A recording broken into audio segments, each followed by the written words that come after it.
এই হাদিসের মধ্যে নবীজি বলেন, আন আবি সাঈদ আল খুদরি রাদিয়াল্লাহু তাআলা আনহু আন্না রাসূলুল্লাহ সাল্লাল্লাহু আলাইহি ওয়াসাল্লাম قال, নবীজি বলেন, কাইফা আনামু ওয়া ক্বাদ ইলতাকামা সাহিবুল কারনিল কারনা ওয়া হানা জাবহাতা ওয়া আসগা সামা ইয়ানতাজিরু আইয়ুমার আইয়ানফুখা ফায়ানফুখা ফিহা।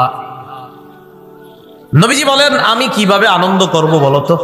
নবীজি বলেন, এই বলো আমি কিভাবে আনন্দ করি? আরে আমি আনন্দ উল্লাসটা করব কিভাবে? সিংহাওয়ালা তো সিংহা নিয়ে অপেক্ষায় রয়েছে, আমি আনন্দটা করি কিভাবে? আমার টেনশন হইতেছে, সিংহাওয়ালা সিংহাটা মুখে নিয়ে অপেক্ষা আছে। নবীজি কয়, এই টেনশনে আমি আনন্দই করতে পারতেছি না। নবীজি বলতেছে যে সিংহাওয়ালা সিংহাটা মুখে নিয়ে বসে রয়েছে, আমি এই টেনশনে আনন্দ করতে সুযোগ পেতেছি না। আমার টেনশন হইতেছে সিংহাওয়ালা কখন কুদিয়ে দেয়।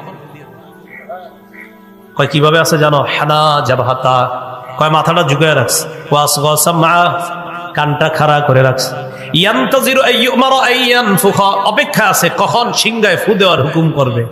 ফায়ানফুখা, ফু দেওয়ার হুকুম করতে দেরি, ফু দিতে দেরি হবে না।